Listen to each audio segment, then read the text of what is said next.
Olá, pessoal, boa tarde. Estamos transmitindo ao vivo pelo canal Restaurante, www.canalrestaurante.com.br. Estamos transmitindo ao vivo também pelo YouTube do canal Restaurante. Estamos transmitindo também, honrosamente, pelo YouTube da UFRA. Essa transmissão nossa hoje tem a parceria da UFRA, Universidade Federal Rural da Amazônia. Tem também a parceria da Meger Agroflorestal, de onde hoje estamos transmitindo, que gentilmente nos cedeu espaço aqui, que estamos fazendo às vezes de estúdio.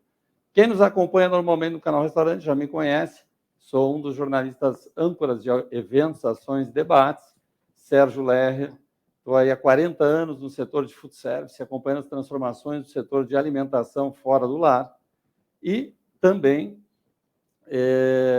quem não me conhece, que hoje está acompanhando aqui pela UFRA, sou um jornalista extremamente interessado nessa questão da aproximação entre o serviço de alimentação, a produção do alimento. Inclusive, muitos anos trabalhei também com matérias e reportagens do setor rural. Estou aqui, um barulhinho vai entrar de vez em quando, um celular que está me servindo de teleprompter, de apoio, de consulta, aqui faz parte. É uma transmissão pela internet que nós queremos que seja o mais coloquial possível. Hoje, o nosso assunto é um assunto bastante interessante, que nós sempre procuramos pautar nas atividades do canal Restaurante, que são cenários também de macropolíticas públicas, que são cenários de interesse do setor de alimentação como um todo, da relação entre alimentação e sociedade, alimentação e mundo, alimentação e cidadania. Quem acompanha sabe que nós fizemos vários debates ao longo do ano de vários temas importantes, como gestão de resíduos, que fizemos inclusive na Câmara dos Deputados, como temas também da reforma tributária, que fizemos lá do Senado Federal, e hoje nós estamos aqui ao vivo de Belém do Pará, porque tem um significado muito importante. Nós sabemos que a transformação de vários cenários no Brasil e no mundo passa por questões ambiental. Qualquer setor da sociedade, qualquer atividade econômica, qualquer ocupação, tudo hoje em dia tem um viés ambiental. Não é algo mais em separado, é algo que funciona junto, ao mesmo tempo, no DNA de qualquer atividade. E também, claro, no setor de alimentação. Nós sabemos que muitas empresas, muitas redes de alimentação têm já uma preocupação com a questão da sustentabilidade, com a questão do ESG, e sabemos que isso está permeando todas as camadas de decisões, compras, qualidade, de onde está localizado e como o seu fornecedor. A gente sabe que tem uma cadeia de responsabilidades, mas também pode ter uma cadeia de benefícios e uma cadeia de engajamento. E é essas questões que hoje nós vamos aqui, de uma forma, debater. O nosso tema hoje é o desenvolvimento sustentável na área da Amazônia, principalmente, e a área da alimentação. Muitas vezes, pode ser que vocês não saibam, mas tem uma conexão muito forte com o que vocês estão consumindo, ou pode vir a ter, e se não tiver, talvez tendo, possa ter consequências positivas. Hoje não se separa mais o consumidor do cidadão, nem o cidadão do consumidor. Funciona tudo junto. E a gente sabe também que os avanços da sociedade em qualquer campo econômico, e o econômico é social, o social é econômico, depende desse tipo de conscientização. Ou se avança todos os setores juntos, ou fica difícil a gente encontrar uma velocidade cruzeiro, uma melhor solução de cada questão. Nossos convidados hoje para esse debate estão aqui, da minha direita para a esquerda, a professora Gisele Barato, ela que é pró-reitora de Pesquisa e Desenvolvimento da UFRA, a Universidade Federal Rural da Amazônia. Aqui também, do meu ladinho, está participando o professor Marcos Antônio Souza, ele que é professor da UFRA e é um grande especialista na questão da cadeia econômica. Tudo tem a ver com a economia. A economia está em todo presente e ele hoje vai nos dar uma visão a esse respeito.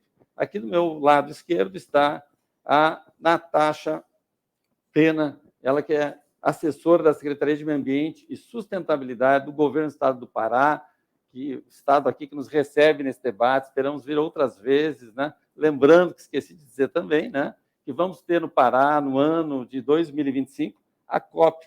Então, assim, é que nem Copa do Mundo, que nem grande evento, começa um ano antes discutindo o que nós vamos ter lá. E nosso outro convidado aqui é o Alisson Alencar. O Alisson, além de ter formação acadêmica, é químico, né, interessado na formação das coisas, ele também é o gestor comercial da Meger Agroflorestal, tem toda uma visão, que é uma empresa dedicada à produção do óleo e da gordura de palma, e tem uma visão assim também desse mercado, e toda a cadeia econômica da palma, que hoje é um dos grandes produtos com escala na Amazônia. Então, apresentados todos, né, vamos começar um pouquinho aqui a nossa digressão sobre o assunto, e eu vou pedir em 5 minutinhos, 6 minutinhos iniciais a cada um, que façam ali as suas considerações, uma sua visão inicial mais ampla, mais geral, desse desafio que é o desenvolvimento sustentável da Amazônia e o setor de alimentação. Onde isso encaixa, onde não encaixa, quais as preocupações, suas ênfases, a partir da ocupação de cada um. Que aqui a gente vai ter algo diverso, multiverso, né? Então, cada um vai poder colaborar. Começando, então, pela professora Gisele Barata, lembrando, desculpe, começando aqui pelo professor Marcos Antônio Souza, né, que justamente por ser da área de economia pode nos dar uma visão mais introdutória, mais geral. Bem-vindo, muito obrigado por estar conosco, professor. Prazer estar aqui, muito feliz por estar compartilhando esse momento aqui com os colegas. Bem, primeiro eu queria destacar o quanto que é importante, né, o setor de alimentação em termos de economia. No ano de 2022, esse setor movimentou aí aproximadamente 217 bilhões de reais, né? Foi um setor fortemente impactado pelo contexto de pandemia, mas já exibiu um crescimento importante, né, no último ano. Esse ano a previsão de crescimento é de 10,3% e com perspectiva de recuperar já em 2024. Por que eu chamo a atenção desses números, né? Em função da dimensão que esse setor tem e do potencial dele em termos de estreitamento de relações com o setor de produção de alimentos e particularmente da agricultura, né? A Amazônia, tem um destaque muito grande nessa área de produção de alimentos. Aproximadamente 1/3 da área cultivada com lavouras hoje é cultivada na Amazônia, tá? Aqui na região, a gente tem algo em torno de 43% do rebanho bovino, né? Principal produtor de carne. E temos também destaque em vários outros produtos que são muito característicos da nossa região. Então, veja só, um setor de grande peso econômico, com uma atividade que também tem uma grande importância econômica e exerce um impacto fundamental, principalmente na estrutura dos municípios que têm menor diversificação da base produtiva e também com baixo nível de desenvolvimento socioeconômico.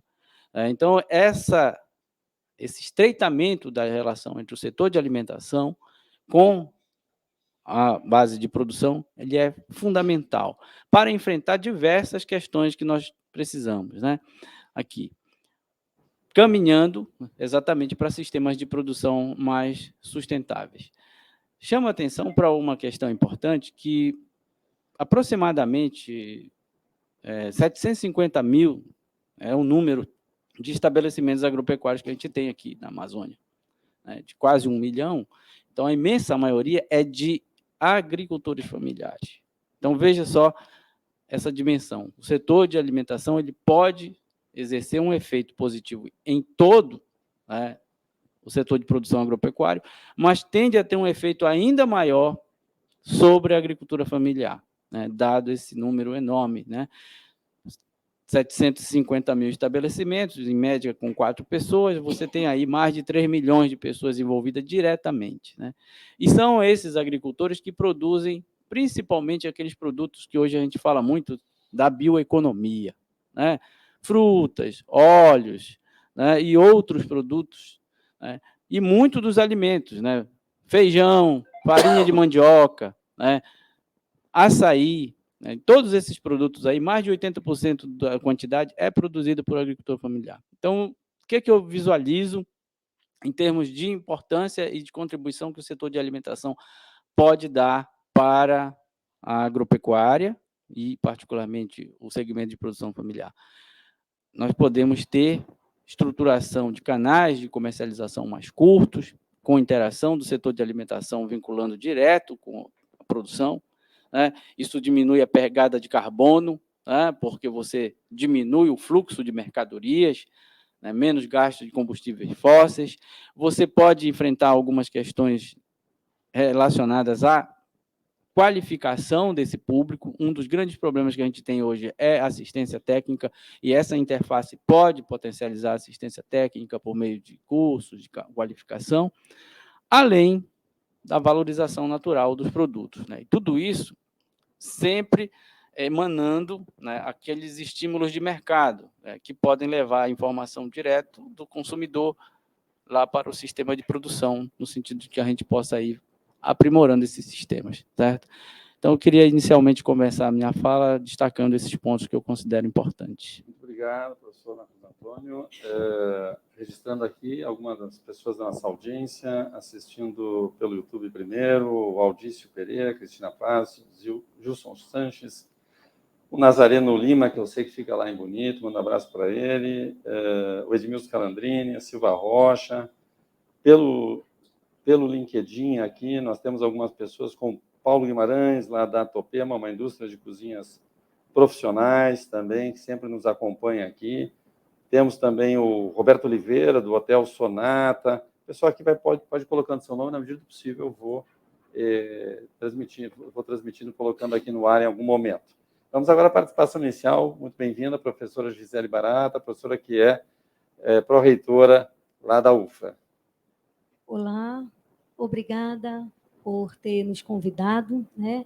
A Universidade Federal Rural da Amazônia agradece o convite, tem a honra de participar e prestigiar este evento, né? As minhas ponderações iniciais em relação, pegando o gancho do professor Marcos, basicamente em dois eixos, né? O primeiro eixo é o eixo da formação e qualificação de pessoas, para o qual a UFRA tem a sua missão, né? Principalmente voltado para formar e qualificar pessoas em alto nível, né? A partir do tripé econômico, social e ambiental, que buscam a sustentabilidade. Esse ponto ele é importante porque a Universidade Rural da Amazônia, dentro do tema, ela vem formando profissionais na área de produção de alimentos há 72 anos. Ela tem uma tradição na Amazônia, né, onde a maior parte dos seus egressos atuam na Amazônia.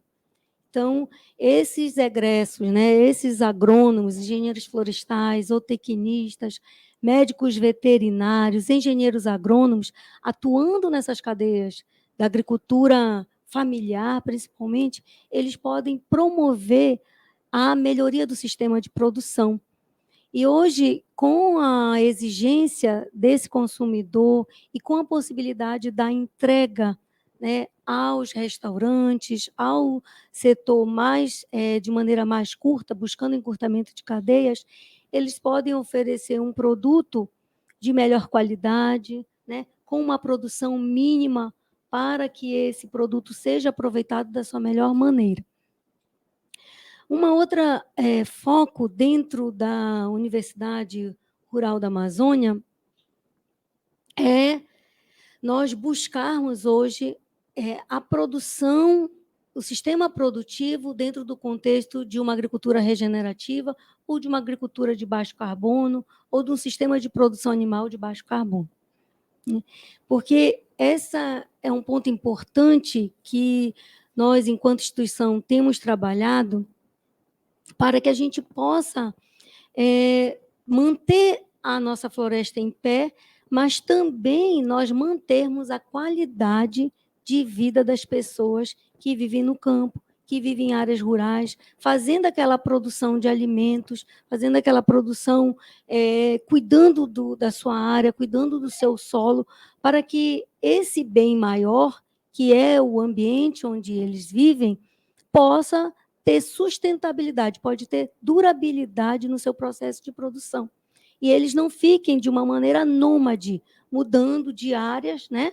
E isso causando uma depreciação, causando um processo de degradação da área, e ele não consiga mais ficar produzindo naquela área inicial que ele tem a posse. E isso fazendo com que a gente possa também reduzir essa derrubada de florestas, né, que, se ele ficar nômade, ele vai derrubar. Se ele buscar uma agricultura ou um sistema de produção de animais onde ele consegue manter os indicadores de qualidade, a saúde do solo, ele vai permanecer nessa área com uma renda, né, significativa para que ele possa ter qualidade. Então, esses são meus pontos iniciais aí que eu destaco como UFRA. Tá ótimo. Aqui o canal da UFRA, estamos transmitindo no YouTube da UFRA. Já temos aí aproximadamente umas 70 pessoas aí pelo canal da UFRA. Obrigado aí por nos prestigiarem. Estou vendo aqui a Grace, que interagiu bastante comigo nessa semana. Obrigado, Grace, aí pelo apoio. A Minerva Camada, o Cleuso Ferreira, o pessoal também que entrou pelo Gmail da diretoria de pós-graduação, aqui assistindo também, todos muito bem-vindos. E a nossa outra convidada aqui conosco, que é a Natasha Pena, ela que é assessora da Secretaria de Meio Ambiente e Sustentabilidade do Governo do Estado do Pará. Bem-vinda, muito obrigado por estar conosco, Natasha. Suas primeiras considerações. Obrigado, Sérgio. Muito obrigado pelo convite, obrigado pela cooperação dos colegas presentes. Em nome do secretário Mauro de Almeida, a gente agradece o convite.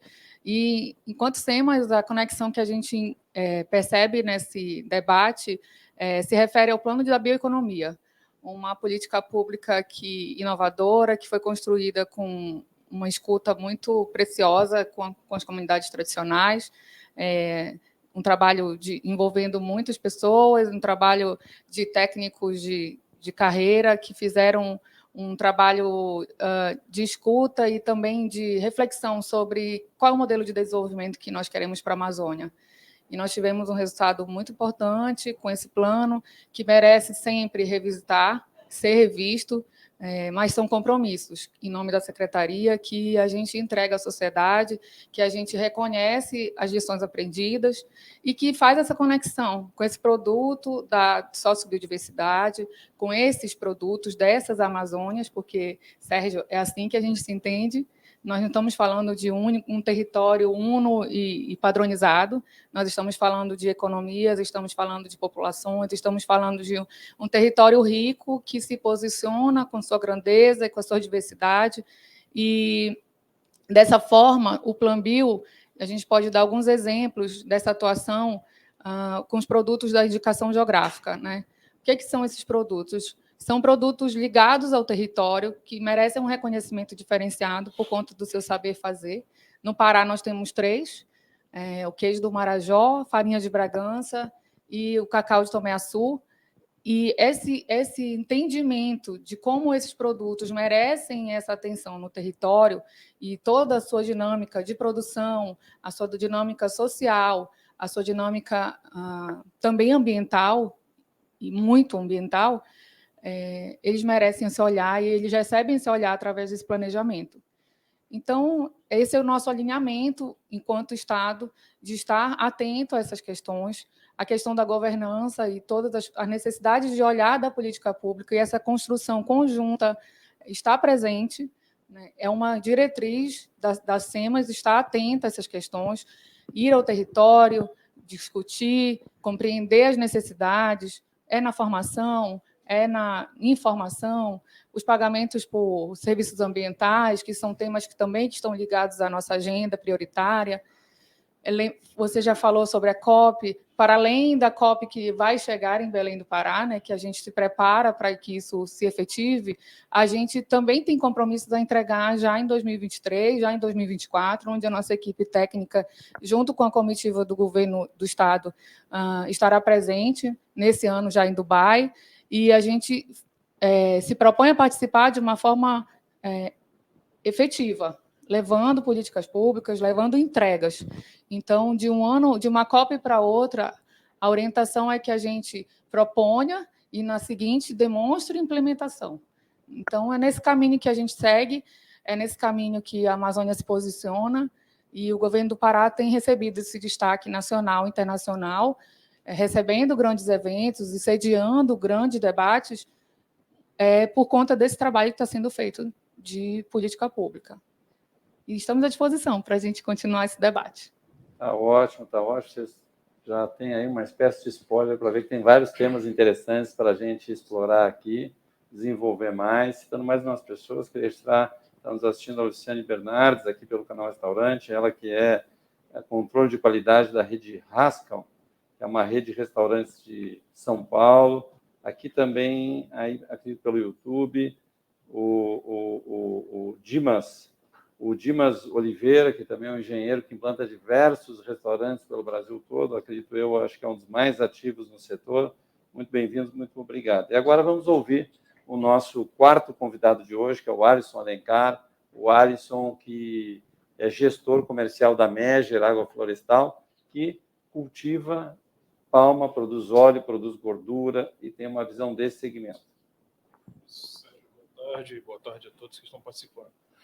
O que nós estamos fazendo aqui, nesse debate, é trazendo um dos principais produtos que envolve hoje todo esse circuito de produção na Amazônia, que é a palma, o óleo de palma. Hoje um produto com uma utilização muito grande e que está inserido em todo esse trabalho da sustentabilidade, da alimentação saudável. Então, o que nós estamos trazendo hoje é essa divulgação e essa apresentação para todos do óleo de palma, dessa cultura que é a palma aqui no Pará, que hoje nós temos como o óleo mais consumido do mundo, em que o Brasil é o 10º maior produtor no mundo e que é um dos óleos mais consumidos no mundo também. Então, você vê hoje que no Brasil o destaque dessa produção, pela questão geográfica, se adequa aqui no Pará. Então, como que a palma hoje está envolvido dentro da sustentabilidade da área, dentro do princípio da alimentação saudável? Então, hoje é uma oportunidade muito grande para que a gente possa mostrar para o nosso consumidor as vantagens do produto e o impacto que tudo isso tem dentro do sistema produtivo. Então, é muito importante e eu agradeço muito, Sérgio, essa participação nesse debate aqui junto com você. Muito obrigado. Tá ótimo, obrigado, Alisson. Vamos agora fazer de uma maneira mais interativa também. Quem estiver assistindo nas 4 plataformas que nós estamos transmitindo, quiser fazer uma colocação, fica à vontade. Eu vou fazer uma primeira provocação para o professor Marcos aqui, que é justamente, você citou uma expressão e também a Natasha citou uma expressão, mas que eu acho que é interessante a gente desenvolvê-la um pouquinho. O que a gente pode chamar hoje de bioeconomia, professor? Os produtos da bioeconomia amazônica são aqueles gerados, né, diretamente dos sistemas naturais, né, dos ecossistemas, e que são fonte de renda de populações tradicionais, quilombolas, ribeirinhos, né, e populações consolidadas de agricultores familiares. Aí tem um leque muito grande de produtos, né? As nossas frutas maravilhosas, tipo açaí, cupuaçu, né? Tem um amplo conjunto de óleos essenciais, né? De sementes, de fibras. Então, é um leque de produtos muito grande. É uma nomenclatura mais recente para os produtos que no passado a gente chamava de produtos que vinham do extrativismo vegetal. De forma mais simplificada, é isso. Tá certo. Você queria comentar também? Eu queria comentar, o plano da bioeconomia, ele ampliou um pouco esse debate sobre os produtos que podem ser vistos como da bioeconomia, né? Então, nessa escuta, outras questões, principalmente questões de impacto do saber fazer, impacto da cultura, algum artesanato, produzido, por exemplo, de látex natural. Então, se amplia um pouco essa questão para além das questões apenas agroextrativistas e que são conceitualmente trazidas, e também a questão da verticalização, né? A verticalização, a escala, tudo isso vai sendo debatido também, porque acontece algum produto de vir dessa base, depois entra numa escala, continua sendo considerado bioeconomia, não é mais bioeconomia. Então, na verdade, é amplo, é possível a gente interagir com outros conceitos para a gente enquadrar. Não sei também se precisa enquadrar, né? De repente, o quão amplo e rico é a nossa floresta, talvez estando nesse debate. E essas questões culturais precisam ser levadas em consideração. Isso ficou muito claro na elaboração do plano, porque as comunidades tradicionais estavam presentes, elas traziam esse debate e isso foi respeitado no plano também. Essa é uma contribuição que o professor nos trouxe. Tá legal. Ô, professora Gisele, em quatro pessoas que eu falo, que dão um olhar para frente na questão da agricultura, no geral, falam na questão da agricultura regenerativa. Falam nesse desafio, mas que eu queria, se possível, que você explicasse um pouco mais do que se trata, tá? Inclusive, um dos grandes objetivos ali de desenvolvimento sustentável da ONU, duas pessoas que internacionalmente também eu tenho relação e vão estar envolvidos com a COP, espontaneamente me falaram questões que acho que devem ser abordadas e destacar a questão da agricultura regenerativa. Pode nos explicar um pouquinho do que se trata? Sim, vamos lá.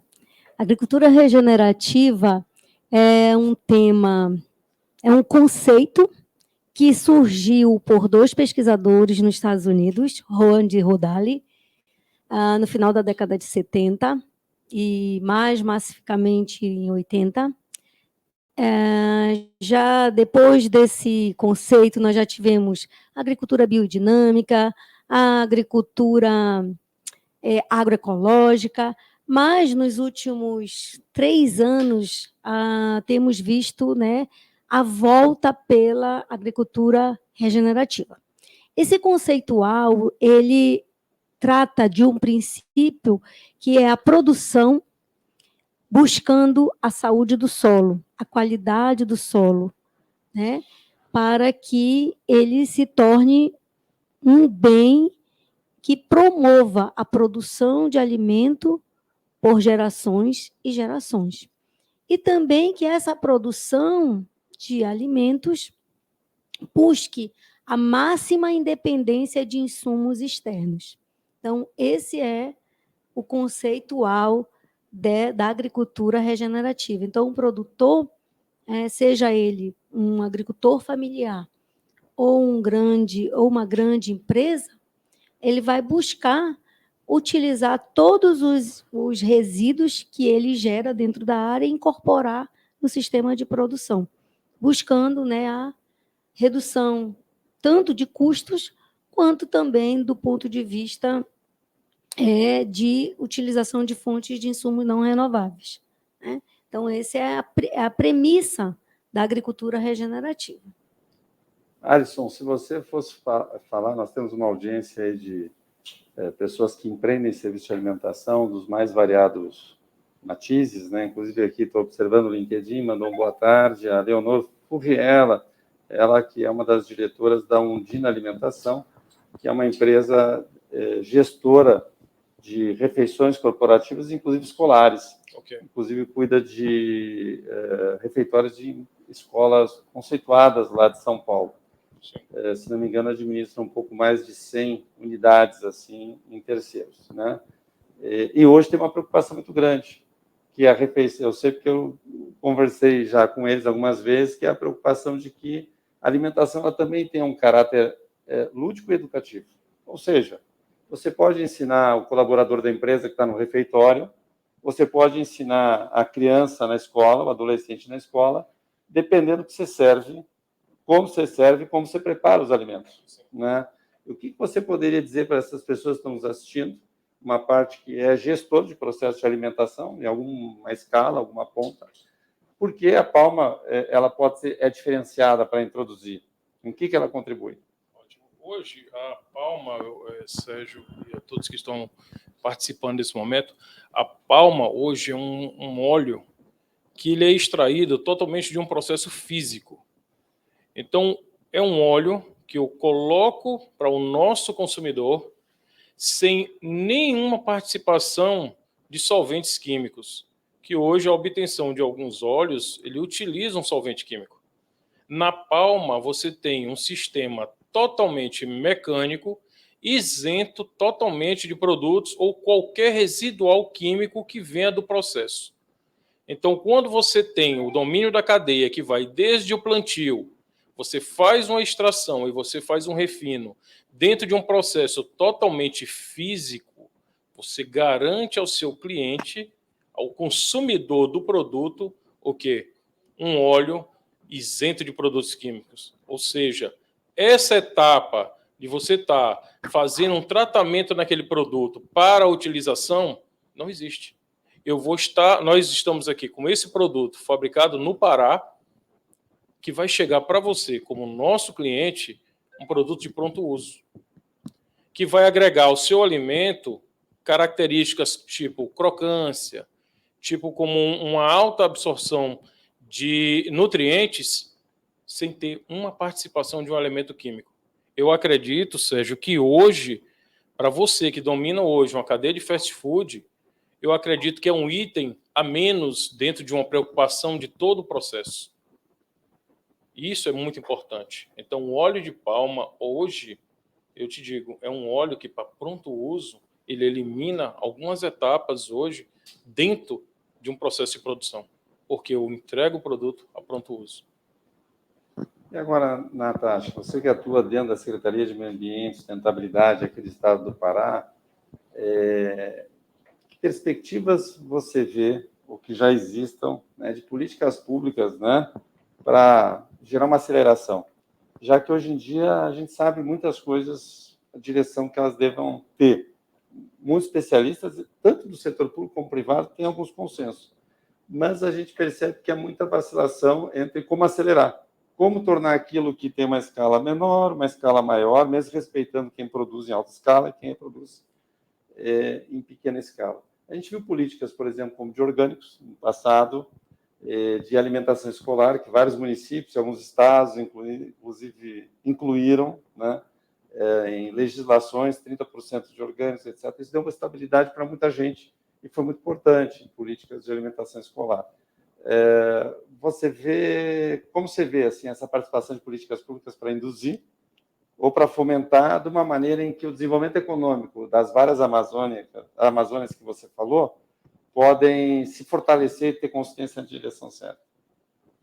Primeiro, essa questão do modelo de desenvolvimento. Qual é esse modelo, né? Que modelo nós queremos, com quem a gente vai construir? A gente tem um roteiro de construção de propostas da Amazônia que não foram feitas aqui. Então, isso já é um avanço. A gente discutir com os nossos onde é que a gente quer chegar, que futuro é esse que a gente quer conquistar, que desenvolvimento sustentável é esse que a gente quer construir. Tirar do âmbito da falácia, tirar do âmbito apenas do plano e transformar, implementar. Volto ao Plan Bio. Né? A gente tem uma experiência com alguns parceiros nossos, posso citar aqui uma experiência recente que chamou Inova Sócio Bio, que a gente fez uma seleção junto com alguns parceiros, a exemplo da TNC, e fizemos nos territórios um trabalho interessante, onde a gente recebe de volta, dando essas oportunidades, né? Dando essa dimensão da política, da aceleração ou da construção conjunta, a gente recebe de volta uma autonomia, um protagonismo dessas comunidades, e a gente foi fazer a visita e trouxe como resultado muito positivo. Não atendemos ainda um número, era piloto o projeto, mas a gente já tem aí insumos de um bom caminho a ser seguido. E agora é levar também a política pública para uma outra escala, né? Porque a gente fala do produto, do mercado, do consumo, mas também a própria política pública. Você começa... O Pará é enorme, nós temos 144 municípios, temos 12 regiões de integração. Em que dimensão? Quem começa primeiro? Como começa? Quanto custa um projeto na região Nordeste? Quanto custa um projeto perto de Santarém? Isso tudo tem que ser dimensionado também em termos profissionais e cada vez mais estratégicos enquanto Estado. Então, é isso que a gente está tentando fazer, esse aglomerado, essa intervenção, de forma que a gente saiba quanto custa, o impacto que isso pode gerar. Isso também é muito importante. A gente recebe as parcerias, recebe também, por conta dos grandes eventos e por conta desse interesse pela Amazônia, a gente também tem recebido muitas visitas, muitas empresas, relações internacionais, tem sido cada vez mais procurado, e isso chega a nós. O que é que a gente apresenta? Quais são os interesses do local para que esses parceiros compreendam o que a gente quer? É esse o papel de uma política pública, que a gente leve à frente, que a gente apresente o Pará para fora do Pará, defendendo os interesses das pessoas, né, da nossa sociedade. Então, é uma construção, nunca está acabado, a gente tem alguns caminhos, mas é preciso avançar, tem muito o que ser feito, junto com a academia, principalmente, que é muito importante. A pesquisa e a tecnologia precisam, o ensino, a pesquisa e a extensão no nosso país precisa de braços fortes, precisa de incentivo, e não há lugar nenhum possível nesse desenvolvimento sem essa participação também da academia. A gente já vai, inclusive, abordar em seguida a questão de parcerias com a universidade, parcerias público-privadas também, o que isso pode somar. Mas antes eu tenho uma curiosidade para perguntar a visão do professor Marcos a respeito de, assim, também do trabalho para acontecer essa aceleração de geração de valor. O que eu falo de geração de valor? Aí com uma visão de mercado. Por exemplo, contar o chefe mais famoso que nós temos no mundo é o Alex Atala, né? Não sei se vocês conhecem, é o chefe mais famoso, estava lá entre os 10 principais chefes do mundo. Ele descobriu o arroz preto num pequeno produtor familiar de São Paulo. Ele agregou aquele produto ao cardápio, passou a contar essa história, né? E o arroz preto entrou até em grandes redes de supermercado. Tem uma empresa chamada Ruzene que cresceu muito com isso e surgiram outros produtores de arroz preto. Aí eu estou falando desse processo como uma espécie de processo de geração de valor, porque hoje também a gente vê um caminho em quase tudo, e na gastronomia não é diferente, em que as pessoas preferem o pessoal ou o impessoal. Avança nos negócios quem tem uma marca com a sua comunidade, com a sociedade, com quem traz algo que gere algum valor e que não seja frio, né? Que não tenha relação com nada. Eu preciso saber contar a história no prato, se fala isso na gastronomia, né? Então, tem muitos locais que vêm descobrindo isso, até redes vêm descobrindo isso, né?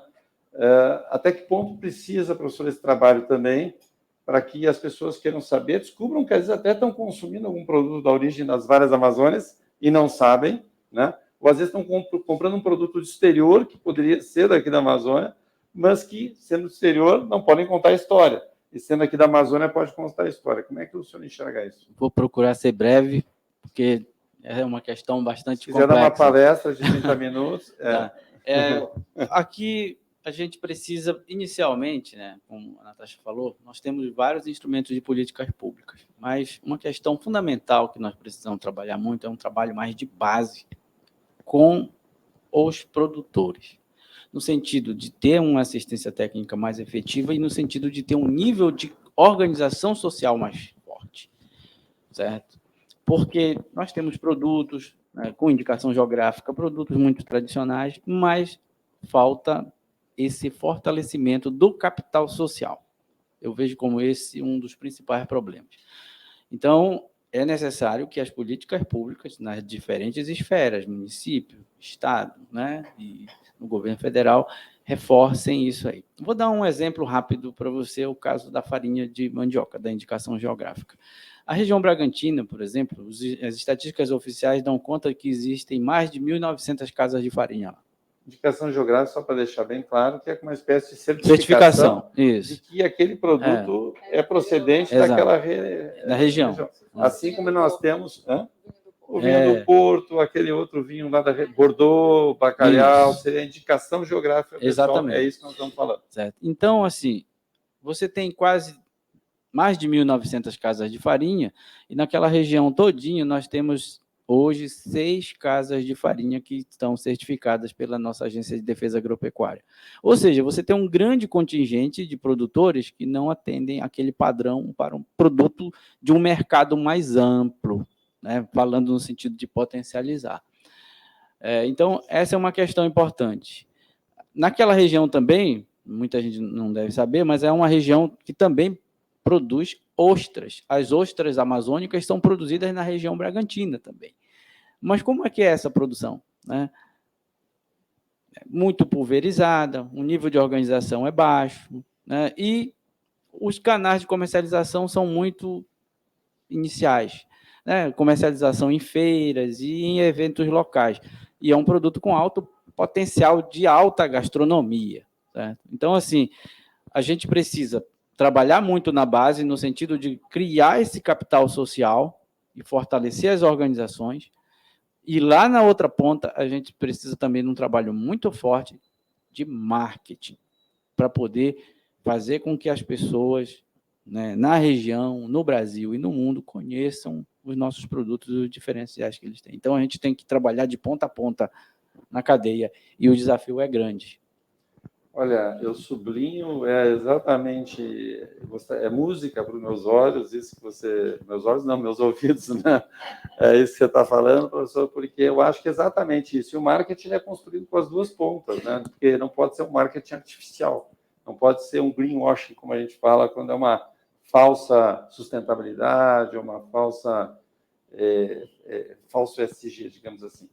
Mas, realmente, eu acho isso. Quer dizer, os profissionais, qualquer uma das duas pontas, até de consultoria, a gente tem muita consultoria gastronômica, tem muita consultoria de nutrição, tem muita consultoria até mesmo de marketing e comercial para o pequeno produtor, para onde ele vai distribuir e tudo, que é fundamental, em algum local, ter um gatilho para trabalhar essa comunicação, mais que o marketing, até a comunicação, né? Muitas vezes está ali no restaurante uma verdadeira... digamos assim, informação rara, importante, de procedência, de indicação que ninguém trabalha. Você falou na farinha, a gente tem uma grande chefe no Brasil também, conhecida no mundo todo, Helena Rizzo, que hoje é apresentadora lá do MasterChef, que a grande especialidade dela é farinha, né? A grande especialidade dela, o que ela faz com as farinhas, assim, é de uma riqueza enorme. E tem gente do mundo todo que vai para São Paulo e quando vai, vou passar 3 dias a negócio, porque o turismo de negócio em São Paulo é mais elevado. Eu vou lá no Mani, porque eu quero experimentar as farinhas, né? Mas muitas vezes não é potencializado, porque não tem indicação geográfica, né? Não tem a contação de história de quem é que produz, não tem o rosto de quem produz, e fica uma coisa impessoal. Eu estava falando um pouquinho dessa pessoalidade, você queria observar? Queria fazer uma observação. A gente já recebeu, né, nessa região de Bragança, eu sou de lá, nascida nessa região e tenho um trabalho local, e o chefe Tiago Castanho, que é o nosso chefe, né, que já esteve lá conosco fazendo trabalho exatamente já fui lá no isso. restaurante dele também. E justamente o que você fala é impressionante, como isso, quando chega e quando isso é validado, né, quando isso é interferido, quando isso tem esse olhar da gastronomia, a potencialidade que isso assume. Eu queria chamar a atenção também, teve um colega que você falou da audiência, que é de hotel, né? O potencial do turismo para tudo isso, né? O turismo, ele é esse lugar, ele é essa atividade, ele é também essa alternativa de geração de renda para essa comunidade tradicional e para esse agricultor familiar também, que pode potencializar muito também a perspectiva de destino turístico, o Pará ser reconhecido como um local de produtos de origem, dessa bioeconomia, de uma produção associada, integrada à qualidade de vida das pessoas. Então, o turismo tem um papel importante também nisso tudo, porque nem todos os nossos produtos e também vão chegar numa escala de você encontrar no supermercado numa rede internacional, mas o vir à Amazônia torna-se uma experiência diferenciada que vai você conhecer, você conversar, você interagir, a sua história e a memória que você leva disso vai fazer a diferença. Então, você vem uma vez, mas você não viu tudo, você precisa vir de novo, agora não só para conhecer a farinha, mas para conhecer o cacau, conhecer, por exemplo, o município de Tomé-Açu tem uma referência que eles estão trabalhando um roteiro da comunidade japonesa, que é muito grande na Amazônia. Então, isso tudo vai justificando ações, colonização, atividades que extrapolam um pouco essa questão do território, mas que transmitem o interesse e que fazem com que o turismo possa ser uma alternativa fluida e forte, importante também para o nosso território das Amazônias. Antes de passar para você, Alisson, só reforçando algo que a Natasha falou, nós estamos assistindo aqui, eu vi que está assistindo pelo canal Restaurante, ele mandou um boa tarde, o Carlos Bernardo, boa tarde, Carlos, que ele é vice-presidente da Accor, da rede Accor, na parte de alimentos e bebidas, né, que é o setor que controla a gastronomia. E ele participou como palestrante há uns 3 meses atrás de um evento que nós fizemos sobre as novidades e tendências do café da manhã na hotelaria. E uma das questões que ficou bastante clara, né, justamente é que o café da manhã ele pode ser uma viagem pelo Brasil, né? O café da manhã ele pode ser o despertar do turista para a sensibilidade, para as cores, para os sabores brasileiros, claro, principalmente onde a pessoa está. Porque a hotelaria, por muito tempo, ela na gastronomia, ela tinha uma visão, foi uma coisa de 10 anos atrás, 15, mas que muitas vezes a gente viaja e vê que tem alguém fazendo gastronomia de 15 anos atrás, em vez de fazer de agora, que era aquele chamado padrão internacional, né? E hoje, na verdade, o que interessa é o padrão local, porque o internacional, você vai em qualquer lugar, é tudo parecido, né? Por exemplo, a entrada da tapioca no café da manhã, em vários hotéis, isso foi renasceu. Por quê? Porque faz a tapioca na hora. Tem estação de tapioca em alguns hotéis. Cuscuz, quer dizer, então, você faz até o café tornar mais lúdico, porque você vai lá, você conversa com a pessoa que está fazendo, você tem uma estação. Tudo isso é uma construção. Então, na verdade, o turismo ele começa ali, no café da manhã, não é uma obrigação só de nutrição. E aí que casa a questão da comunicação, do marketing e tudo. Alisson? Sérgio, é muito importante a gente observar 3 pontos que hoje a Measure, ela entende que é algo muito importante. Por exemplo, o ensino, a pesquisa e a extensão. Quando você fala para um pequeno produtor, por exemplo, o produtor da ostra, será se ele conhece o tamanho do mercado que ele pode chegar com esse produto? Aí, nesse caso, quem vai estar dando esse apoio?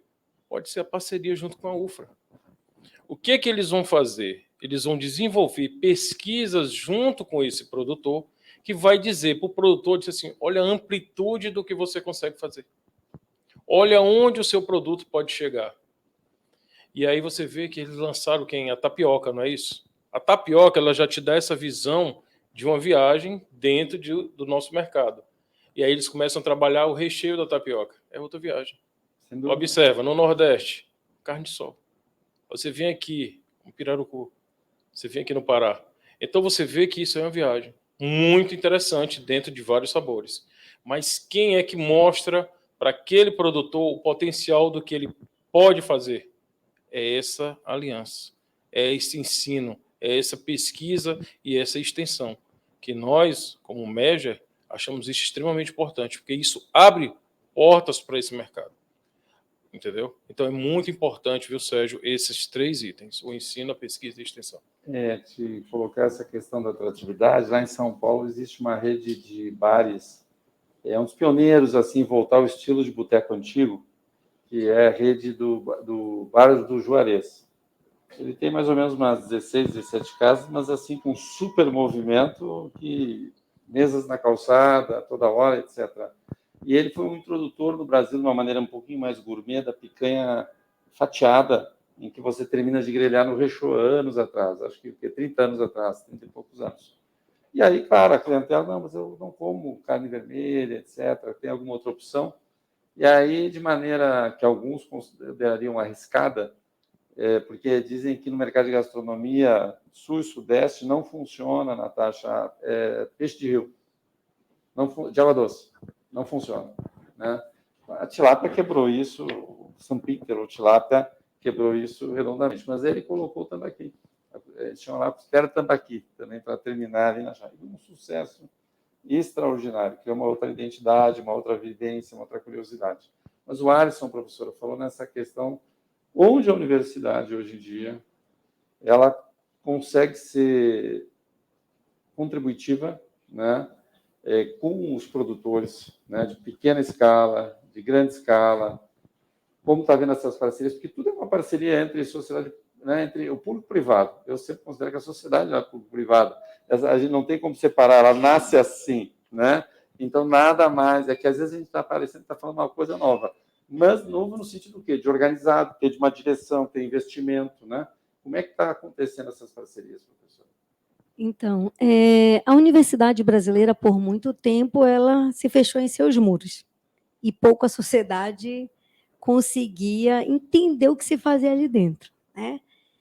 E eu acho que de uns 13 anos para cá, né, de forma mais marcante, a gente vem vendo a universidade como um todo, né, buscar as parcerias público-privadas, né, com o objetivo, né, inicialmente de estreitar essa parceria, fazer essa comunicação, a sociedade entender o que a gente faz lá dentro, e também por uma necessidade da empresa privada em buscar o desenvolvimento de tecnologias pontuais que ela não consegue montar, né, sozinha, um hub de inovação com muitos pesquisadores. Então, ela busca isso, a iniciativa privada busca isso na universidade, e a universidade, por sua vez, por um processo doloroso de escassidão de orçamento, buscou a iniciativa privada, né?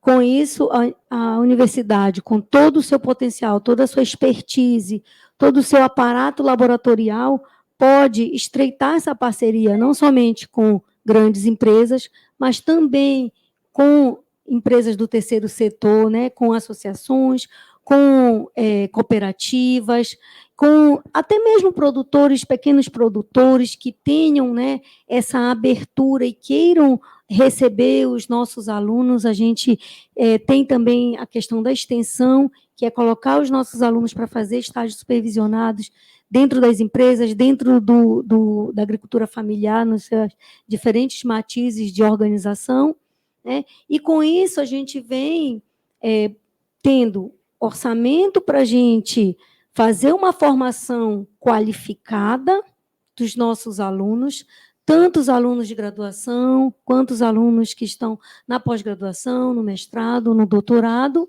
né? E, com isso, os alunos, o que eles entregam às empresas? Conhecimento e tecnologias. E o outro lado também é que a gente passa a ter um ponto-chave, que é se comunicar não somente através de artigos científicos, mas se comunicar numa linguagem que todos possam entender e se beneficiar desse conhecimento técnico-científico gerado dentro da universidade, dentro das parcerias. A universidade, hoje, ela está de portas abertas, tem a UFRA, ela tem toda a sua instrução normativa regulamentada a partir da lei do Marco Legal da Inovação, que permite um estreitamento da parceria público-privada de maneira mais otimizada, porque, em sendo serviço público, a gente sabe de todo o passo a passo burocrático que a legislação exige, e a gente precisa cumprir, mas com a legislação, a partir do marco legal, né, e o decreto, isso, a AGU veio normatizando, então isso favorece, né, esse ambiente para que a gente possa estabelecer esses convênios e contratos, né? E hoje a gente tem já com várias empresas das cadeias produtivas do estado do Pará, parcerias. Nossos alunos fazem as teses, fazem as dissertações, fazem os trabalhos de conclusão de curso e apresentam para a empresa as soluções a partir dos problemas que as empresas trazem para a universidade. Então, a universidade disponibiliza toda a sua expertise intelectual, que está dentro do seu portfólio de docentes e de técnicos de nível superior, para atender à sociedade. Queria explorar um pouquinho mais com a Natasha e com o professor Marcos esse assunto, se aqui no Pará, ou na Amazônia como um todo, está conseguindo se formar esse, digamos assim, que eu deprendo um pouco da fala da professora Gisele, uma espécie de ecossistema em que você tem inteligência, forças de trabalho, desenvolvimento, inovação. Vou dar um exemplo, eu conheço um pouco de perto uma região, São José dos Campos. São José dos Campos, anos atrás, passou por um desenvolvimento, uma concentração da indústria aeroespacial, principalmente por causa da Embraer, mas aí surgiram vários. Aí você tem nacionais, internacionais, que nem a Boeing. Aí você tem todo um sistema de educação de nível médio e superior, voltado para formar mão de obra nos vários níveis que esse funciona. E eu acho que isso assim foi muito... É uma das regiões mais desenvolvidas do país, muita gente quer morar lá, a qualidade de vida, tem 100% de emprego, e você percebe que, então, quer dizer, o ensino e a educação e as políticas públicas vão para a mesma direção, coisa que é um pouco difícil de você encontrar pelo Brasil, que é sincronicidade para a mesma finalidade. Público, privado, academia. Então, você vê como é uma linha reta e virtuosa, né? professor Marcos, Natália, vocês acham que isso é possível, é o que vocês estão trabalhando? É possível a gente chegar nisso, assim, em termos do produto, mercado de trabalho e conhecimento, universidade e empresas juntas aqui na região? Esse é o caminho, Sérgio. Na região amazônica, a gente tem trilhado também esse caminho. Hoje, se a gente fizer uma avaliação, você pega a estrutura de oferta de cursos de formação técnica no nível médio por meio dos institutos federais, né, tem contribuído muito.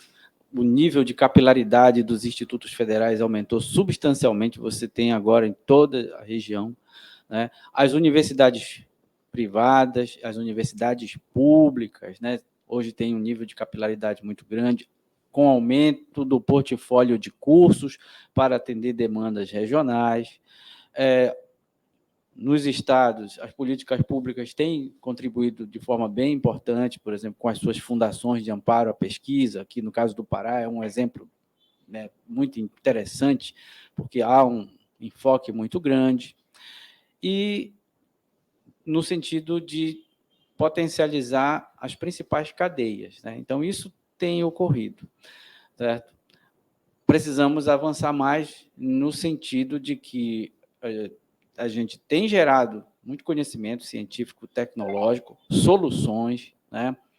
Inclusive para o pequeno produtor, para as grandes empresas também, mas hoje a gente ainda precisa fortalecer, na minha concepção, algo que é fundamental, que é a fixação desses recursos humanos que nós estamos formando. O mercado de trabalho, né, para os mestres, para os doutores, para técnicos e para profissionais que estão graduados, né, ele também precisa ser potencializado, né, no sentido de que a gente possa fixar e reter esses profissionais. A gente observa ainda que o mercado de trabalho não absorve completamente. E aí, com isso, a gente tem a dificuldade de fazer com que essas tecnologias possam ser assimiladas de forma mais efetiva pelos sistemas, né? Porque você gera o conhecimento, naturalmente leva um tempo para que aquilo seja incorporado aos sistemas produtivos, mas a gente precisa de capital humano para fazer isso, certo? Então, na minha concepção, esse é um passo fundamental que a gente precisa dar e as políticas públicas precisam se fortalecer nesse sentido aí,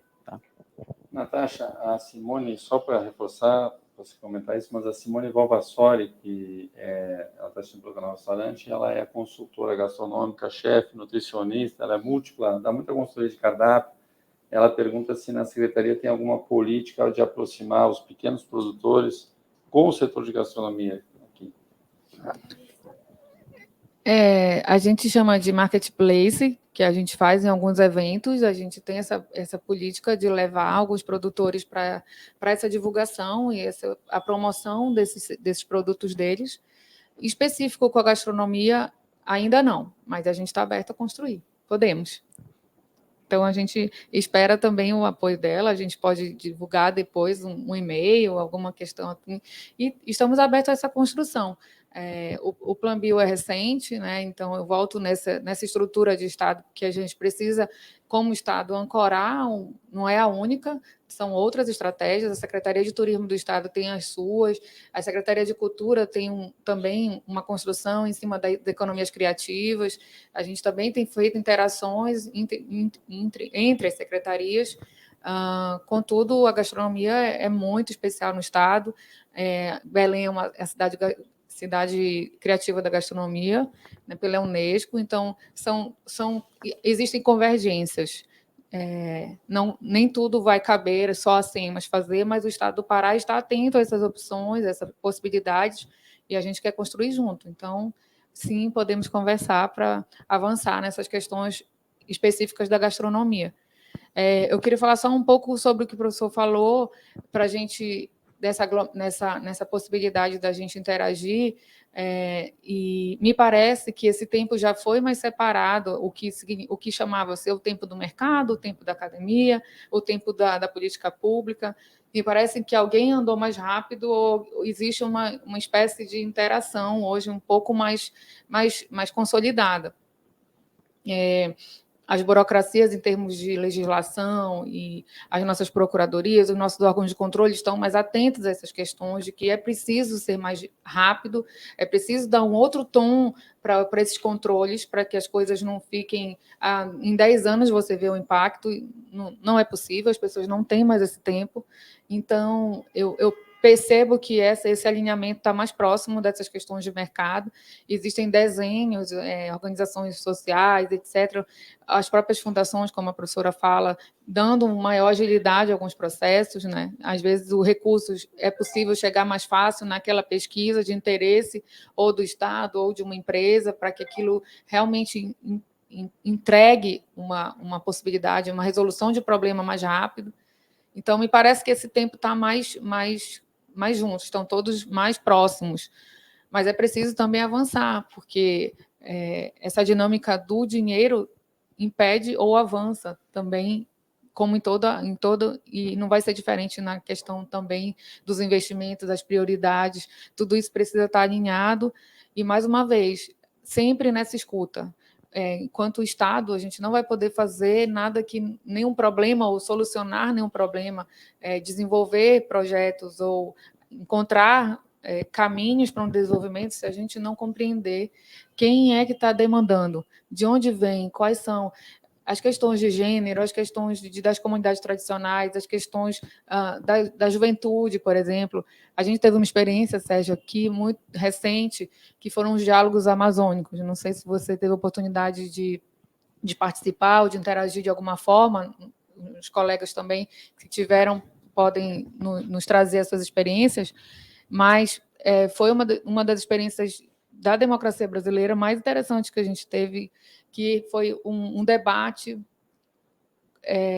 monitorado, coordenado e, de fato, com o protagonismo da sociedade, que antecedeu a cúpula, né? Que a cúpula era um evento mais fechado, voltado aos chefes de Estado, e os diálogos nos trouxeram ainda mais essa relevância do interesse das pessoas de estarem tomando lugar desse debate. Então, o evento foi dimensionado ali pela organização para 10 mil pessoas, e a gente fecha o evento com 27 mil pessoas nessa interação. As salas lotadas, o hangar centro de convenções entregando uma ampla possibilidade de debate, com instituições muito relevantes também para esse debate, outras... participação de outros países que não só da UTCA. Então, realmente, foi um demonstrativo desse momento em que a gente vive, que as pessoas querem participar e elas querem dizer para onde é que a política pública vai, para onde é que os seus interesses sejam defendidos. E então, a construção da Carta de Belém na cúpula, ela tem essa marca. Né? Então, é importante esse registro, que foi um aprendizado recente e que vale a pena a gente trazer sempre essas informações. Me parece hoje que está mais visível para todos que qualquer conjunto de forças para andar numa direção não anda sozinho. A gente, né, sabe que no Brasil tem políticas que pegam, políticas que não pegam, né? Mas não pegou por quê? Porque às vezes o setor que está envolvido não gostou da política ou não foi construída junto com ela, veio de cima para baixo, ou veio de baixo para cima, ou foi lateral. Então não há essa sincronia. Me parece que hoje em dia, para as coisas realmente se transformarem, é preciso uma sincronia. E, do meu ponto de vista, a sincronia ela é dada pela comunicação. Qualquer coisa que se faça hoje como política ou decisão é uma ação de comunicação. Você tem que partir aliando todo mundo. Caso contrário, não é o que a gente chama hoje, até nos ODS da ONU, que é o ganha-ganha. Tem que ser política ganha-ganha. Não pode ser bom só para o grande, não pode ser bom só para o pequeno, não pode ser bom só para marketing, não pode ser bom só para o produtor. Tem que ser bom para todos, tem que ser uma ação de comunicação. E nisso, os eventos, a cúpula, a COP e tal, acho que elas têm um papel que é justamente ser grandes desencadeadores, grandes ondas, né, de comunicação, de decisão, de visibilidade, gente do mundo inteiro. Me parece que vai ser uma oportunidade bastante grande, não só para eles trazerem pautas do mundo todo que eles acham que sejam pautas oportunas, mas também pautas que sejam desenvolvidas de cada setor do Brasil que tem essa questão. E por isso que nós estamos pautando aqui hoje, por exemplo, no canal Restaurante, porque a gente quer, de uma maneira ou de outra, sensibilizar as pessoas que atuam no setor de alimentação fora do lar, em qualquer nível de ocupação, empreendedores, profissionais, consultores, etc., até mesmo alimentação escolar e outras, pública e privada, que se envolvam com esse tema, né? Pautem, levem para suas empresas, levem para suas organizações, porque disso pode ter responsabilidades, mas também pode ter benefício. Porque de uma onda, né, você sempre cria também maior engajamento, mas cria maior consumo e cria valor. Cada um aí que extraia aquilo que for oportuno para si. Não precisa ser o mesmo para todo mundo. Alisson, dentro dessa forma de esclarecimento, né, a gente falou 2, 3 oportunidades aqui da Palma, que reconhecidamente é uma cadeia econômica importantíssima aqui no Pará, né, e que cada vez mais eu tenho observado alguns produtos, né, em que eu pego o produto e de repente me deparo. Nós estávamos até num evento em São Paulo recentemente, peguei um chocolate, que é um chocolate que está tendo grande penetração do ponto de vista free, gluten free, isso free, tal, que muito tem uma clientela grande procurando, e ali, óleo de palma, né? Poderia ser um outro óleo qualquer, mas é um óleo de palma daqui. E eu não vi o mesmo destaque, né? Que poderia ter outras coisas ali, né? Então, assim, primeiro que eu queria dizer que você colocasse um pouquinho, onde está o óleo de palma hoje na indústria alimentícia? O óleo de palma hoje ele tem uma aplicação muito grande. Então, vamos entender onde eu encontro hoje, em quais produtos eu encontro hoje o óleo de palma. O óleo de palma hoje ele vai desde uma fritura de uma batata a nível industrial. Nós temos hoje uma aplicação da palma dentro de uma base vegetal para produtos cosméticos. Hoje nós utilizamos a palma para cosméticos. Você faz um blend de palma, você utiliza hoje em cosméticos. Você utiliza hoje a palma dentro de uma formulação de sorvetes. Você utiliza hoje a palma dentro de uma formulação de um chocolate. Você utiliza hoje a palma dentro de uma formulação de bolo, de massas, de biscoitos. E hoje você tem também a utilização da palma dentro do biodiesel. Então eu te digo que hoje a palma, o óleo de palma, seja um óleo muito versátil. É um óleo hoje com algumas características, por exemplo, zero trans. Hoje você tem todo esse apelo do zero trans. Então a palma hoje é um produto zero trans. Ele é um produto hoje que não tem os organismos geneticamente modificados. Então, quando você utiliza a palma, você observa nesse produto aí que você coloca automaticamente gordura zero trans. Então você agrega ao seu produto uma qualidade que o óleo de palma está propiciando para aquele produto. Então, quando você diz hoje zero trans, quem é hoje o substituto para a gordura hidrogenada no mercado hoje de produto alimentício? O óleo de palma. Então, é a principal alternativa hoje. Então, hoje, a utilização do óleo de palma é muito extensa, mas os benefícios que o óleo de palma traz para o consumidor também são muito extensos. Entendeu? Vitaminas hoje, nós temos vitamina A, nós temos vitamina D, vitamina K, que ajuda na síntese de proteína, Sérgio. Idealiza hoje um óleo que ele vem com a vitamina que te ajuda na síntese de proteína, te causando um bem-estar a nível de funcionamento dos teus rins. Então, hoje a palma faz isso. Então, idealize hoje um produto fabricado com um óleo isento de resíduos químicos. Então, hoje, a palma agrega muito dentro de um produto. Então, você vai encontrar mais produtos ainda. Porque hoje, as pesquisas feitas com óleo de palma, elas vão propiciar produtos ainda mais, que eu vou dizer assim, de bem com a vida. Então, hoje, a palma, ela trabalha muito essa questão do sustentável. Temos tanto um gancho sustentável na produção. Nós temos todo esse trabalho de uma linha de produção circular, em qual todos os subprodutos e resíduos eles são reaplicados dentro da cadeia produtiva. Então, hoje, quem leva para casa o sorvete, o biscoito, que é utilizado com óleo de palma, você está trazendo qualidade para a sua vida. Então, hoje, sinônimo de gordura que possa lhe trazer uma qualidade de vida, utiliza palma. E onde que essa palma é produzida? No Pará. E o que a palma traz hoje aqui no Pará? Uma grande oportunidade de negócio. uma grande geração de emprego e renda. Hoje, só um player de Palma, Sérgio, ele pode chegar a empregar 2.000 pessoas. Idealize 2.000 pessoas trabalhando, são 2.000 famílias. Então, hoje, e dentro de um trabalho que totalmente sustentável. Muito impacto então, econômico. O impacto econômico é muito grande para isso. O impacto econômico e social muito bom. Então, hoje, a Palma é uma grande alternativa. Professora Gisele, dentro dessas pautas todas que nós estamos falando também, a questão da redução dos herbicidas. Então, a UFRA ela tem um grande volume já, né, de trabalhos na área de palmeiras como um todo, coco, açaí, palma de óleo, né? Marcos e eu fazemos parte do programa de pós-graduação em agronomia, né? E que tem robusta já relevância para o mercado de palmeiras na Amazônia, gerando conhecimento, gerando formação de pessoas que, muitas delas, vêm sendo absorvidas até mesmo pelas empresas onde elas desenvolveram suas teses, suas dissertações e seus trabalhos de conclusão de curso.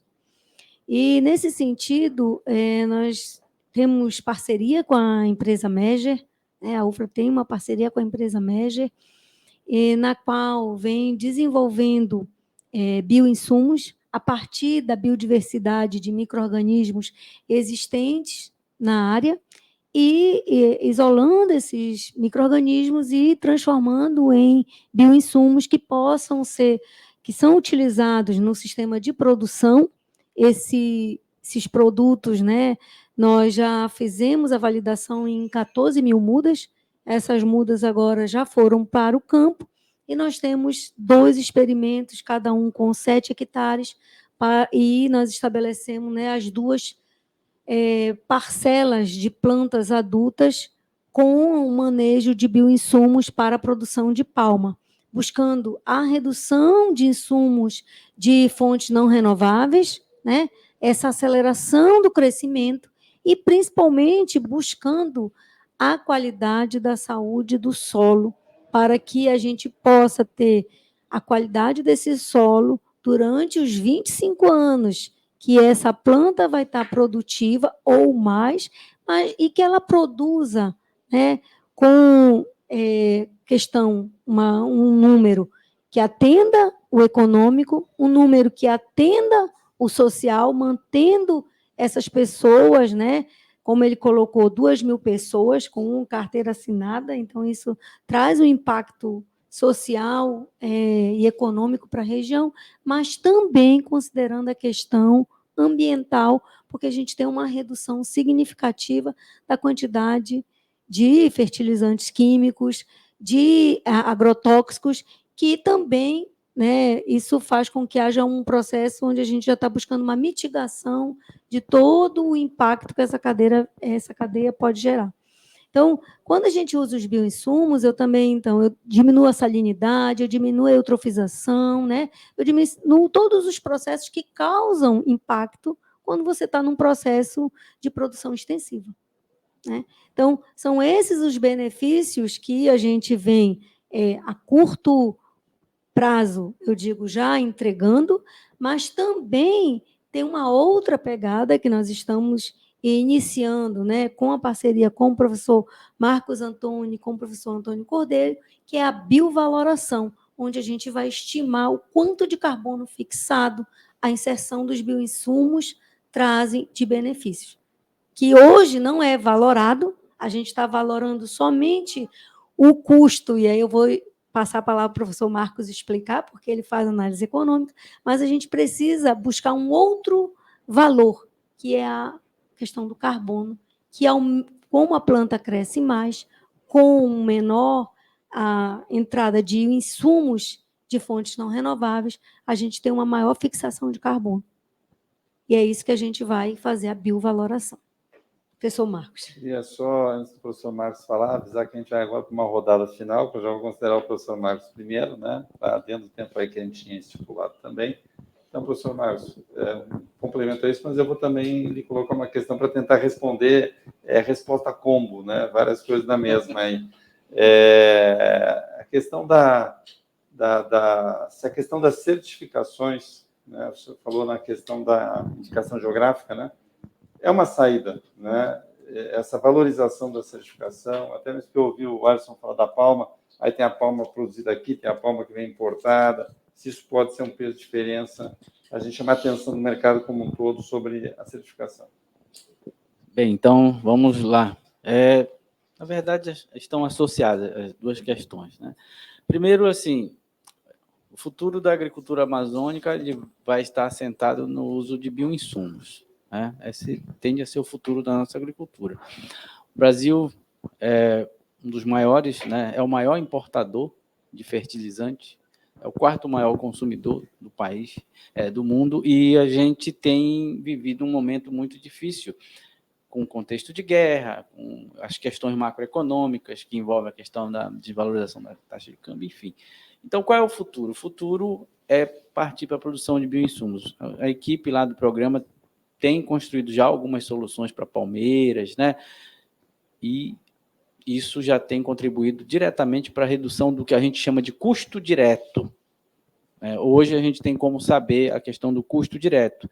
Por exemplo, já tem experiências com mudas em que a gente sabe que o uso do bioinsumo reduz em torno de 14% a 15% o custo de produção de uma muda, já deixando de utilizar um percentual significativo de fertilizante.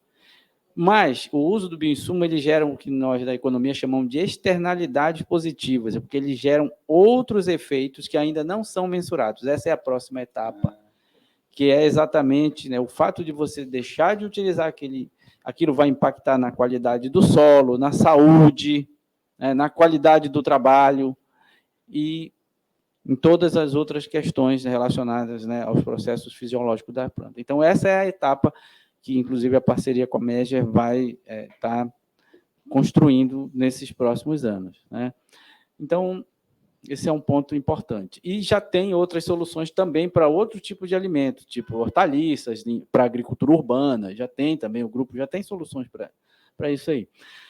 Com relação à certificação, é extremamente importante, né? Agora, a gente sabe, né, que para que ela realmente tenha um impacto, né, no sentido de preconizar a adoção de práticas sustentáveis, é necessário que o mercado reconheça esse valor agregado que a certificação dá. Então, por exemplo, você pega cacau produzido na região da Transamazônica. Existe uma predominância de sistemas de produção de agricultores familiares, produzidos em sistemas agroflorestais e tal. Mas o preço é preço de commodity. Não tem um adicional ao preço, né? Você paga no geral. Então, essa questão da certificação, ela tende a ser importante e competitiva se realmente o mercado reconhecer esse valor adicionado ao produto. E o produtor, sim, receber a mais para a adoção daquelas práticas. Porque, caso isso não aconteça, aí a gente tem um processo mais lento de mudança dos sistemas de produção. Mas, com certeza, nós precisamos avançar muito nesse processo de certificação. As indicações geográficas foram avanços importantes, né? O Estado tem uma política de marcas coletivas que trabalha com isso, mas a gente precisa avançar substancialmente para outros sistemas, né? Tanto para pequenos quanto para grandes produtores. Tá certo. Realmente, enfim, esse é o desafio, eu acho que colocaria, que também teve na outra questão, que é gerar valor, o mercado reconhecer e saber que aquilo vale mais. Aí passa pelo cidadão reconhecer, pelo consumidor reconhecer, e de alguma maneira ele vê que isso é uma experiência a mais, de alguma forma, e assim, poder de alguma maneira, então, remunerar melhor quem faz em pequena escala, ou quem faz em regiões, ou com determinadas práticas que são boas para a sociedade em geral, que não aparecem no curto prazo, mas que são importantes de médio e longo prazo. Dentro disso, Natasha, suas considerações aí finais, até eu fiquei curioso, porque trabalho bastante com política pública, eu sou um profissional também da área de comunicação pública, e, em geral, a gente vê a Secretaria do Meio Ambiente como uma nomenclatura estados, municípios. Aí vocês aqui é meio ambiente e sustentabilidade, né? Queria, assim, que você explicasse um pouco mais, então, assim, quais são as preocupações do momento hoje, né? dentro das políticas ou das intenções, o que preocupa hoje a Secretaria? Nós já temos os compromissos já assumidos com a questão de desmatamento, com o comando e controle, essas fiscalizações todas, mas a gente traz uma inovação, que eu diria que é um processo de inovação de tomar a frente de alguns debates que, às vezes, estão localizados em outras estruturas, ou de governo, ou de academia, e o sistema jurisdicional de rede, por exemplo, essa questão dos pagamentos por serviços ambientais, a própria bioeconomia, quando ela toma essa proporção e ela vira uma implementação dentro do Estado, ela também toma uma outra dinâmica, ela se torna fazer com que o Estado compreenda de uma outra forma como é que essa implementação pode ser dada e qual é o tipo de compromisso que a política pública deve assumir com essa questão, esse aceleramento, onde isso deve estar, qual é o papel do Estado em tudo isso. Nem tudo vai ser resolvido por uma política pública única. Dentro dessa perspectiva, é preciso que se estabeleça papéis e que se respeite esses papéis, né, que se compreenda essa governança, porque para que não haja sobreposição de atividades, então, parceiros inúmeros, cada um tem dentro dessa perspectiva a sua responsabilidade, e essa matriz é importante para que todo mundo compreenda, mas é um compromisso. O termo sustentabilidade, quando vem, é um compromisso. A partir de agora, a gente compreende que, tanto internamente, desde internamente, consumir menos energia, fazer alguns usos de questões de resíduos que são gerados internamente, com a quantidade de servidores que estão ali envolvidos, quais são as posturas internas e como é que a gente vai com essa postura também para a sociedade. Então, é uma mudança de paradigma também interno na gestão pública. Isso tende, como governo do Estado, também a ser tomada alguma postura enquanto governo mesmo, para que outras secretarias também tenham a postura, não só mudar o nome, mas ter uma outra postura quanto a essas questões da sustentabilidade. Já como final, eu queria agradecer a participação e eu queria convidar as pessoas que estão nos ouvindo a conhecer o Estado do Pará, a conhecer essa Amazônia, que muito se é falado, mas quando vocês estiverem aqui, vocês vão ver uma dinâmica, uma população muito acolhedora, possibilidades inúmeras de diversão para todas as idades, um entretenimento sustentável. Então, é preciso conhecer para poder conservar, é preciso que, ao voltar para os seus lugares de origem, vocês as pessoas tenham esse compromisso. Então, é muito diferente alguém falar e defender da Amazônia longe da gente. Então, a ideia é exatamente essa. Quando a gente está falando dos grandes eventos acontecerem aqui, é trazer a população, é trazer o mundo para compreender o que é essa Amazônia. Não é de longe que a gente vai trazer soluções para cá.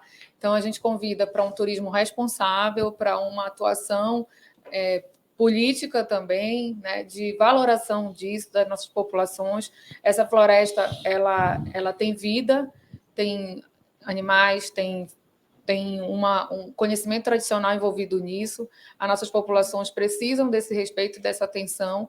O consumo precisa ser consciente. Então, quando a gente está consumindo um produto vindo da floresta, que floresta é essa? Como é que ela foi produzida? De onde esse produto está vindo?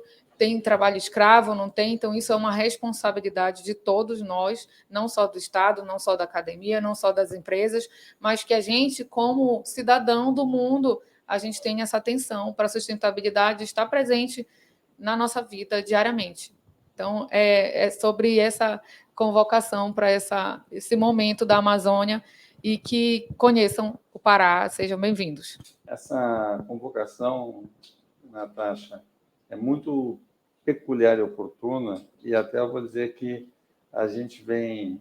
O Canal Restaurante é um grupo de jornalistas que há muitos anos está no Food Service, é um canal de streaming para o setor, de qualificação, debate, informação, eventos, e já há um tempo, uns 3 meses, nós vemos discutindo de criar, não sei se vai ser possível para esse ano, mas quem sabe para o início do ano que vem, justamente visitações técnicas do nosso setor do food service, tanto da indústria como das grandes redes, para cá, porque a gente brinca, o pessoal, por exemplo, a maior feira de restaurantes é em Chicago, nos Estados Unidos, tem grandes missões para lá.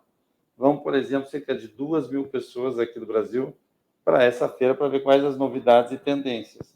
Tecnologia, equipamentos, sistemas, né? É importante também. Mas que não tem essas visitações técnicas para a produção dos alimentos, né? E para ver essas opções. E aí até eu coloco o canal à disposição para ser um articulador, um facilitador disso, de talvez trazer alguns grupos testes iniciais que reúna justamente o que nós temos aqui. Temos aqui Estado, temos empresa privada, temos academia, né? E acho que é interesse dessas três partes trazer pessoas que sejam influenciadores. Porque, sendo influenciadores, usando um termo de hoje, que até não gosto tanto, mas o fato é que ajuda a circular a informação. Tem matéria no jornal, tem repercussão, tem rede social. Aí talvez a gente chegue àquela questão da comunicação, que é ganhar valor por esse processo, porque aquilo, eu tenho um vínculo com aquilo, tem que criar um vínculo, né, para quem você presta atenção, quem tem vínculo, né? E professora Gisele, encerrando também a sua participação, uma consideração, qual a ambição da UFRA, assim, porque a gente vê que academias, a gente reconhece universidades do mundo afora como universidades expoentes, de repente, por exemplo, Cleveland, Estados Unidos, neurocirurgia, né? Cardíaca, Harvard, né? Você tem lá economia, administração, você tem várias universidades do mundo, né? Da França, você tem literatura, você tem várias universidades que são expoentes do mundo. A UFRA não poderia ser uma expoente do mundo, né?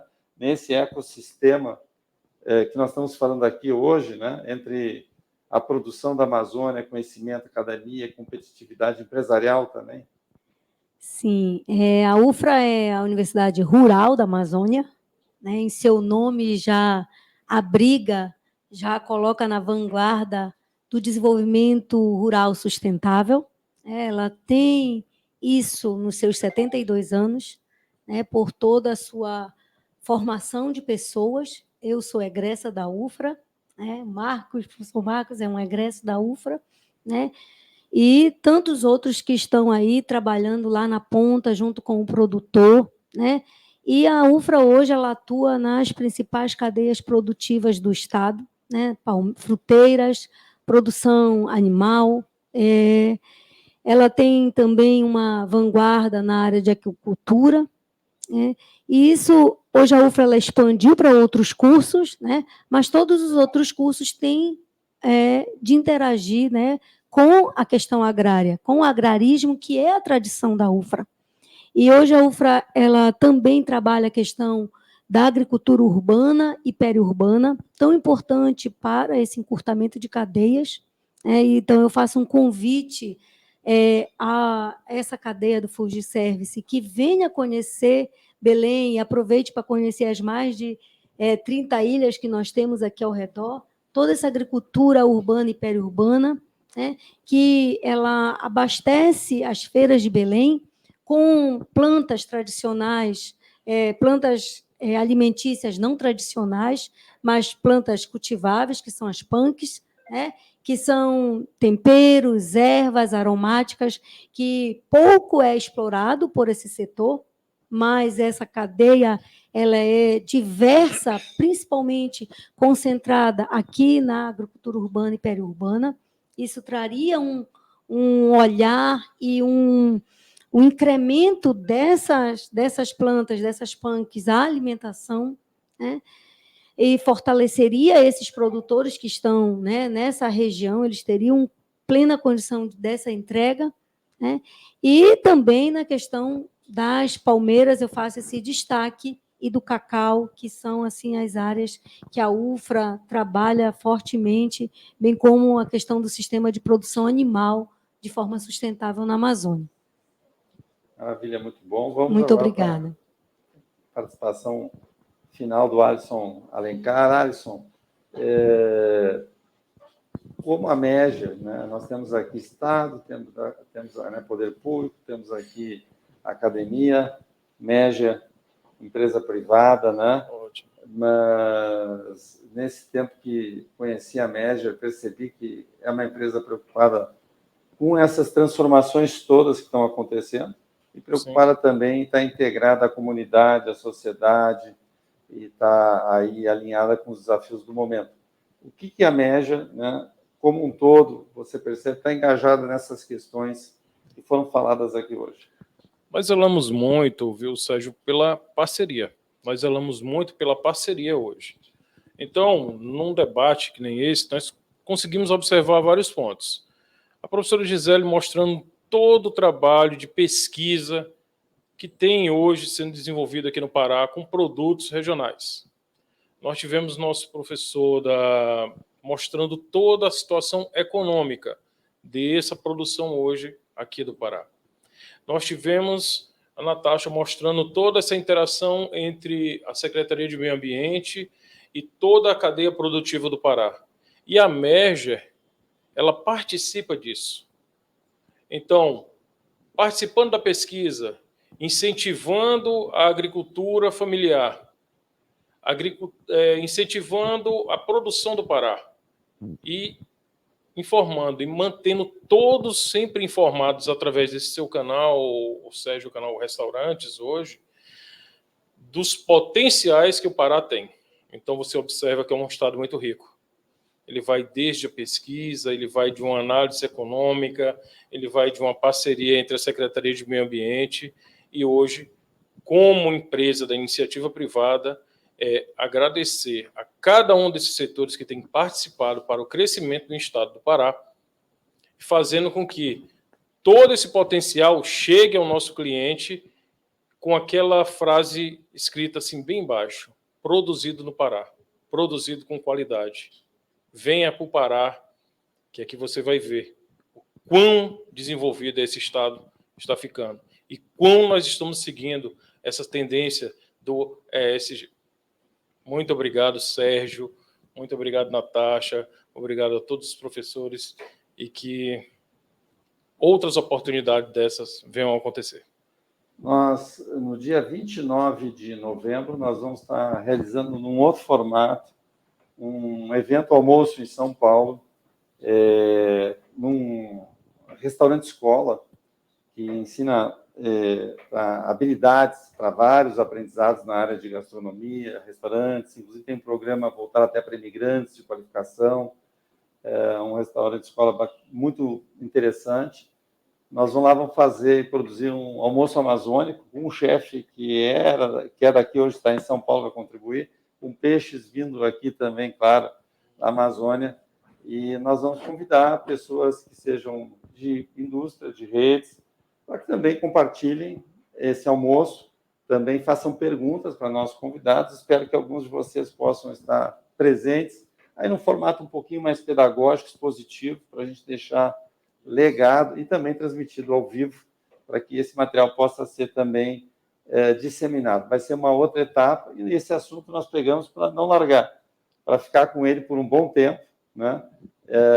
E envolver todo o setor aí de profissionais de gastronomia, em qualquer escala da indústria, nesse sentido. O canal Restaurante é um privilégio poder abordar esse assunto, é um privilégio hoje estar aqui em Belém do Pará, e nessa composição aqui da nossa bancada, digamos assim, que tão bem representa a sociedade como um todo, numa soma assim, de esforço, e essa tem sido a nossa macro visão. Agradeço bastante a audiência de todos, vai ficar disponível, indiquem para os seus colegas de trabalho, para as suas turmas. Se você tem na sua empresa alguém que cuida da sustentabilidade, do ESG, tem um gestor, tem um chefe, tem alguém que está buscando caminhos, tem alguém que está buscando uma singularidade diferente no cardápio, tem alguém que está querendo se aproximar mais de produtores de alimentação saudável, de pequenos produtores, passe o link da transmissão de hoje, onde você assistiu, no canal do YouTube da UFRA, no canal do YouTube do Canal Restaurante e no canal Restaurante www.canalrestaurante.com.br, também não esquecendo o LinkedIn, que a nossa audiência tem crescido bastante lá, principalmente no pessoal corporativo, pessoal da hotelaria, e todo mundo é bem-vindo, todos são bem-vindos. Muito obrigado por hoje, até uma próxima oportunidade, confira lá, canalrestaurante.com.br, agenda, se não me engano, semana que vem, no dia 31, nós temos, não sei se nosso diretor de TV, nós temos um diretor de TV aqui e temos um diretor de TV em Brasília, os dois trabalhando juntos. O nosso lá de Brasília é o Leopoldo, Eu não sei se ele tem aí o card da nossa atividade do dia 31, e nós temos uma Masterclass. E é uma... tem aí, ele é ágil. Nós temos uma Masterclass que é um aulão de dicas em exaustão de cozinhas, ventilação e ar-condicionado para restaurantes. Tem sido um diferencial muito grande, e também no aspecto sanitário, que muitas vezes o pessoal descuida. Então, é um grande engenheiro, um dos engenheiros aí mais sensíveis para esse tema, do ponto de vista da qualidade de vida, inclusive do cidadão, e a nossa próxima atividade. Mas, mês que vem, nós temos também sobre cardápios de refeitórios, do ponto de vista de melhora de vida, da qualidade do colaborador da empresa, das escolas também. Temos um congresso de empreendedoras da área de marmitarias, em breve também, que é um setor amplamente feminino, microempreendedorismo, que acaba ocupando toda a família. E então, vocês deem uma conferida lá, tem uma agenda extensa, 4, 5 eventos por mês, e um novo conteúdo a cada 2, 3 dias também, gravado com alguns cases. Muito obrigado por hoje, até a próxima oportunidade, e mais uma vez grato aqui, Pará, grato Belém do Pará.